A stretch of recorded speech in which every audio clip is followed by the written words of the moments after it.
계속해서 자신을 죽이려 하는 이 사울 때문에 다윗은 라마나요마저 떠나게 됩니다. 그리고 요나단을 만나게 되지요. 자신의 어려운 상황을 말하며 도움을 구하고 있습니다. 1절 말씀에 다윗이 라마나요스에서 도망하여 요나단에게 이르되 내가 무엇을 하였으며 내 죄악이 무엇이며 내 아버지 앞에서 내 죄가 무엇이기에 그가 내 생명을 찾느냐라고 말하고 있습니다. 이 사무엘과 라마나요스에 있으면서 사울로부터 위기를 벗어나게 되었지요. 이제 요나단을 찾아서 그에게 도움을 요청하고 있습니다. 이에 요나단은 다윗을 달래면서 자신이 최선을 다해 돕겠다라고 말하고 있습니다. 2절 말씀에 요나단이 그에게 이르되 결단코 아니라 내가 죽지 아니하리라 내 아버지께서 크고 작은 일을 내게 알리지 아니하고는 행하지 아니하나니 내 아버지께서 어찌하여 이 일은 내게 숨기리요 그렇지 아니하리라라고 말합니다. 자신이 다윗을 쉽게 도와줄 수 있을 것이라 요나단은 생각하고 있는 것 같습니다. 그러나 다윗은 요나단의 말을 그대로 의지할 수는 없었습니다. 사울이 아들 요나단을 아끼고 있더라도 요나단이 다윗을 특별하게 생각하고 있다라는 것을 알고 있기 때문이지요. 다윗은 요나단에게 알리지 않고 자신을 또다시 죽이려 할 것을 걱정하고 있습니다. 왕이 자신을 이렇게나 죽이기 위해서 찾아온다는 것으로도 다윗에게는 큰 부담이 될 수밖에 없었을 것입니다. 이에 요나단은 다윗에게 어떻게 하면 좋을지 이 다윗의 방법을 물어보게 됩니다. 4절 말씀에 요나단이 다윗에게 이르되 내 마음의 소원이 무엇이든지 내가 너를 위하여 그것을 이루리라 라고 말합니다. 이때에 다윗은 내일이 초하루이기 때문에 왕을 모시고 식사를 해야 하는데 자신이 집에 갔다 가족을 위하여서 매년제를 드린다라고 말해보라고 하고 있습니다.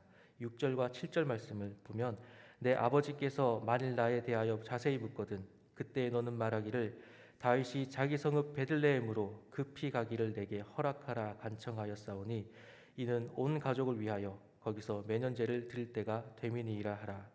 그의 말이 좋다 하면 내 종이 평안하려니와 그가 만일 노하면 나를 해하려고 결심한 줄을 알지니라고 말하고 있습니다.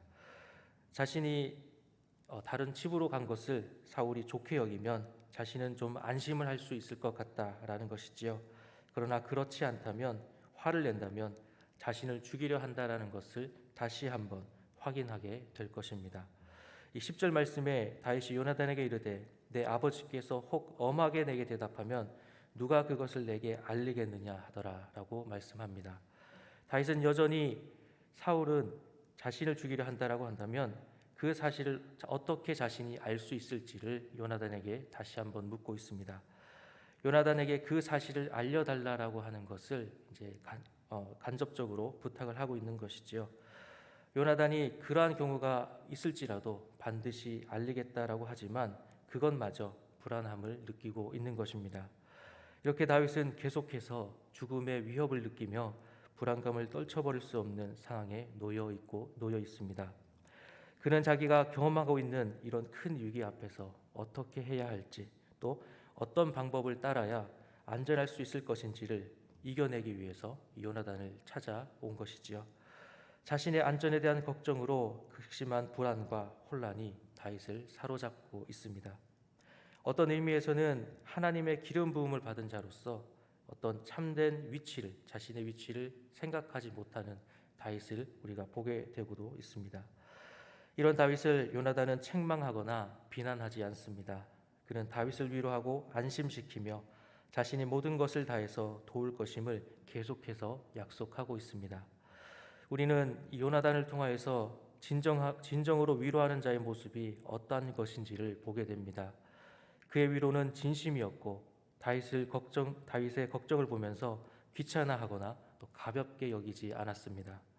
그러나 이러한 요나단의 진심의 위로일지라도 진정한 도움을 줄 수 있는 것은 아니었습니다.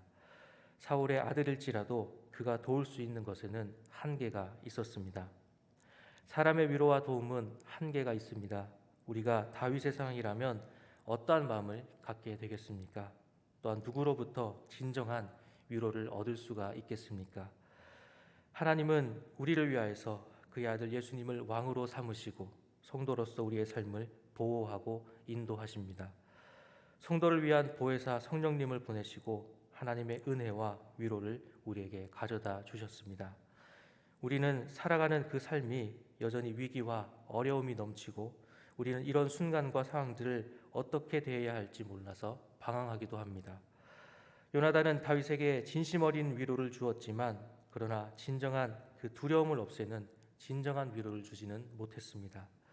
그러나 우리의 주님이신 예수님은 다르십니다. 우리의 마음에 평강을 주시고 위로와 인도함을 주십니다. 나는 당장 어떻게 해야 할지를 모르지만 주님은 우리의 길을 밝히 보이시고 은혜를 통하여서 우리가 살아가야 할 삶을 인도해 주십니다. 이 위기 속에서 다윗이 가야 할 길, 택해야 할 선택이 무엇인지를 가르쳐 주시고 은혜로 인도해 주실 수 있는 분은 요나단이 아니라 결국 하나님 한 분밖에 없는 것입니다. 오늘을 살아가는 우리에게도 이러한 모양 또 저러한 모양으로 위기들이 찾아오게 됩니다. 내 힘으로 해결할 수 없는 어려움들이 내 앞에 찾아올 수 있습니다. 이렇게 해도 또 저렇게 해도 불안하고 답을 찾을 수 없는 혼란한 일들이 우리 주위에 계속해서 일어나게 됩니다. 이러한 가운데 우리를 위하여서 하나님은 그의 아들이신 예수님을 우리의 왕으로 또 우리를 도우실 자로 보내주셨습니다. 당장 다윗의 눈에는 모든 것이 불안하고 또 위기로 보일 수밖에 없었을 것입니다. 벌써 몇 번째 이 사울로부터 이 죽음의 위기를 겪고 있습니까? 그러나 하나님은 이 모든 일을 통하여서 하나님의 나라와 또 하나님의 영광을 위한 은혜의 길을 준비하고 계십니다. 오늘 말씀을 통하여서 내 삶에 오시는 참 왕이신 예수님이 내 인생의 위기와 위기의 순간에 말씀과 성령으로 우리의 길을 밝혀주시기를 함께 기도하는 우리 모두가 되기를 소망합니다. 기도하시겠습니다. 하나님 아버지